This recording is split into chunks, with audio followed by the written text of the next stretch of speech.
My name's Eric Welander and welcome to Windy Tech, a channel all about smart home tech in the Apple ecosystem.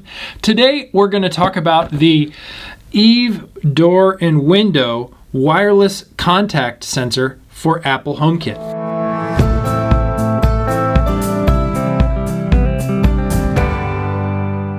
So if you've been following the HomeKit space for any amount of time, you might already be familiar with the brand Eve. They make a variety of sensors and other accessories for HomeKit and tend to focus on really good design as well as user privacy. They also have a fantastic companion app that's free on the App Store that you can use to manage your HomeKit accessories whether or not you've bought anything from Eve in the first place. So this contact sensor gives you some really cool features just like any HomeKit contact sensor can, which is you can put it on a door, a window, or a gate and then know if that's open or closed. And from there you can ask Siri about the status of it. You can also get notifications on it and you can also then trigger automations. I think that's the biggest cool feature. You can trigger automations like different scenes or lights or things turning on and off depending on whether it's open or closed. So for example, if a door is open, then you might want to turn on some lights in the room that it's in front of, or if it's on a window and you open the window, you might want to be sure that your air conditioning or heating are off. And the other cool thing about this sensor specifically is it has great integration with the Eve app, and that allows you to see history of when the sensor, whether it was a door or window, it was opened or closed. And you can even access that history remotely away from your home, provided you have a HomeKit hub set up. Now again, a HomeKit hub is just your Apple TV or HomePod. It's there. You don't need an Eve specific hub to do this. Now, the sensor does communicate with your home via Bluetooth LE, Bluetooth Low Energy, and it's powered by a battery that's a weird size. It's a half AA size. I'd never heard of that until I got this accessory, but I kind of want to just order an extra one from Amazon or something just for when this runs out. But the battery life is rated, I've seen different estimations around the internet, but something around a year or two, so plenty long enough for one battery. Now with Bluetooth sensors, you need to make sure that they're in range of your HomeKit hub. But one cool thing that Eve has for their Bluetooth sensors is they've recently come out with an extend, like a Bluetooth extender for their sensors. So if you have a larger home or want your sensors further away from your HomeKit hub, you can get one of these Eve extenders, which then can increase the range at which your sensors can be to then also communicate back to your HomeKit hub. So let's get to unboxing and setting this product up. Now, it comes with two pieces of the sensor. There's a smaller piece and then the larger piece. And it seems like based on a lot of setups, the larger piece goes in the thing that moves, like the door or the window, and the smaller piece goes in the frame. And depending on your gate or window or door that you're putting this on, those might be at different elevations. And one of the cool features of this particular contact sensor, I think, is how Eve's included a bunch of different plates in the box which allow you to increase or decrease the height of the smaller part of the sensor to match the height well depending on the layout of your door frame or window frame or whatever. And they also have a really great illustration in the manual to kind of explain to you really quickly what's an ideal setup depending on different types of situations. When you first apply that adhesive, it's pretty portable. You can just kind of lightly pull it up and move it around to kind of adjust it and get it in the right location. Give it a few hours though, and it's gonna dry really strong. And I found this out by first installing the sensor and then wanting to come back a few days later and test for as part of this review, do I really need those plastic plates under the second part of the sensor? And so I tried to remove the sensor so I could take some of the plates off, and the adhesive was extremely strong. And I ended up tearing up the adhesive just to try and test that. And I do think the plates do make a difference in reliability, but what I ended up having to do to get the sensor to work again was I had to cut a little command hook to get some double-sided adhesive to size to then get the thing to stick together again. The adhesive that came in the box was no good once it was torn up. And that's something I think that would be nice if Eve put some additional adhesive strips in the box with the product, but you know, you install it and then those might get thrown away or lost before you're ready to move the sensor. So I can see why, you know, you don't really need it maybe. I don't know. It's definitely something to consider if you're looking to maybe move out of your current place in about 6 months.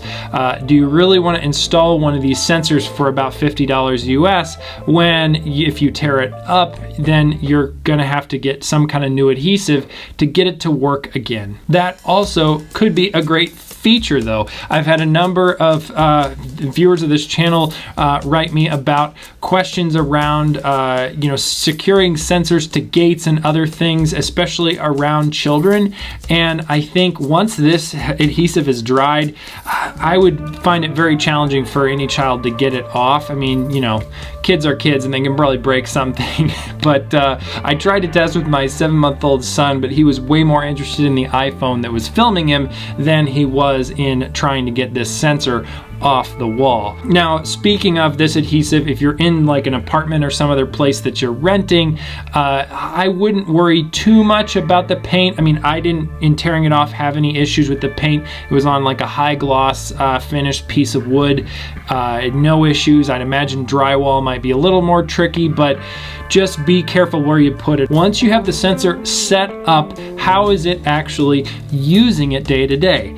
I would say the performance is great. It's very quick in communicating with the hub, just like other Bluetooth sensors I've used. And I do think it's really nice that Eve includes this small status light on the main part of the sensor, the bigger part of the sensor, to just show you that, aha, it triggered. That way, if you're trying to troubleshoot something, or you know, maybe in a year or two as the battery died, that's just one nice indicator amongst others to know if it's working. And then it's really great to be able to go into the app and see history of when the door was opened or closed. Now, Eve's app is also a great place to set up sensor automations. You can of course do that in the Apple Home app and maybe in the future in the Apple Shortcuts app, but you know, Eve has a really great interface around, you can also do automations for contact sensors like this if it's been opened multiple times. And I can't think of a really practical way to use that, but it is kind of cool that there's a feature there.